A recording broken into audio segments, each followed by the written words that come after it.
Let's move on. I believe the VOA's Edward Yeranian will join us from Cairo to talk about that situation, and then we can bring you the report. Edward, thank you so much for joining us on Network Africa. And thank you for having me. Yes, what we do know is that there was a blast in Cairo, and about 25 people were killed. What more can you tell us about this explosion?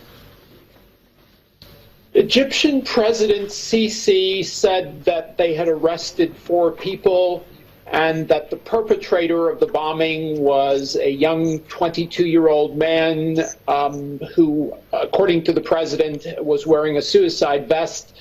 Initial reports had indicated that a woman had left a backpack or some kind of a bag with the explosives, but that's not the story they're putting out today. There are cameras inside the Coptic cathedral, so I think they were fairly convinced about who was behind the bombing. In fact, they actually had a photo of his face. Apparently, they had picked up the remains, and it did look like a dead man who had blown himself up from the pictures. Other sources, analysts, have been saying that the young man was a Muslim Brotherhood supporter, that he had been rounded up by the police after the former Islamist President Mohamed Morsi was arrested in 2013, and that he was later released, and that they are not entirely certain who put him up to this bombing, but the speculation, of course, since he was a Muslim Brotherhood supporter, was the Brotherhood. The Brotherhood, of course, is being quoted by Reuters as saying that they had nothing to do with it and they condemned the bombing, but we see people condemning things all the time, and they do have things to do with it. So I don't know that we can discount them, the culprits. Yeah, right, Edward. So what's the mood like in Cairo at the moment with the funeral? And I'm sure it must be a lot of torment for the victims' families. Yes, you could see the young people out in the streets who were chanting that the people who died. There was a great deal of pressure on the police and security forces to put a lid on any possible protests. They tried to have the funeral go through without anyone protesting outside. I think there are elements that want to infiltrate any protest, or I don't even know if you call it a protest, just an anger demonstration, but other forces that want to turn this into a political event. And so I think therein lies the problem. And the government already, they have various pressures on them, and I don't think they want this to spiral out of control. And you can clearly see some of the media, including the foreign media, would like to see this spiral out of control. So, I mean, there are a lot of pressures on everybody from different directions. What's the government saying about this attack? Well, they didn't specifically accuse the Muslim Brotherhood, but they showed the picture of the young man who they say was the suicide bomber and that he was a Muslim Brotherhood supporter. I didn't check up the fact myself, but they say that he had been arrested after the former President Morsi was ousted in 2013.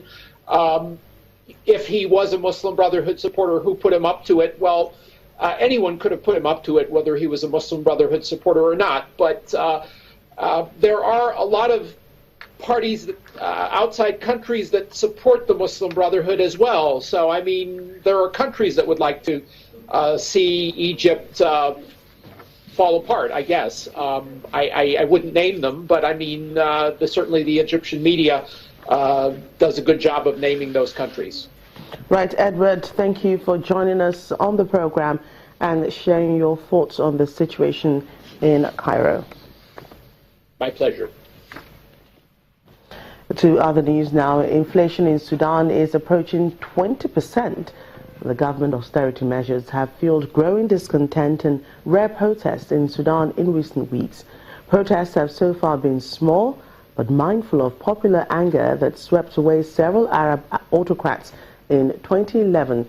Now, the government of President Omar Hassan al-Bashir has been quick to silence media criticism over its handling of the crisis. A plummeting currency and a slew of subsidy cuts have pushed food prices up in Sudan, fueling tension as austerity measures continue to bite. For many families in the capital, Khartoum, rationing food has become the norm as they struggle to make ends meet. The Mohammed family, which comprises of 6 members, says it survives on $22 for food and medical care.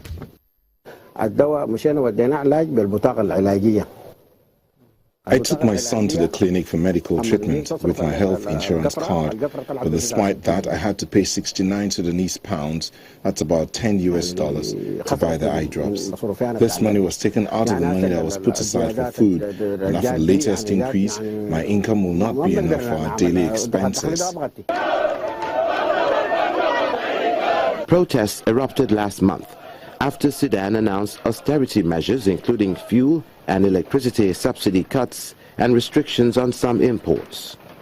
Sudan's economy has struggled since South Sudan seceded in 2011, taking with it 3/4 of the country's oil output, a key source of foreign currency and government revenue. Its revenues dwindling, the government began reducing fuel and power subsidies in 2013 and announced a new round of cuts in early November that saw petrol prices rise above 30%. At the same time, Sudan has sought to alleviate a dollar shortage by introducing a second exchange rate alongside the official peg of 6.4 Sudanese pounds per dollar. Voices were raised to prevent incidents of killing and bloodshed that we saw in past protests. So people agreed to call for civil disobedience on the 27th, 28th and 29th November. And that call was answered by many, especially on social media. Rabi Abdul-Lati, a senior official in Bashir's ruling party, defended the government's austerity measures and dismissed the calls for disobedience. The social media calls for civil disobedience did not affect daily lives of people, and things went on normally. The calls are just political and not real issues which deal with the economical crisis which people are suffering from. The mounting crisis is taking place in an economy already hobbled by U.S. sanctions imposed in 1997 against a government accused of supporting terrorism. Companies struggle to obtain dollars from banks, which are barred by sanctions from receiving foreign transfers, forcing them to resort to the black market, where rates are higher. Coming up on Network Africa, Nigeria's senior women's football team, the Super Falcons, continue to protest the non-payment of their allowances.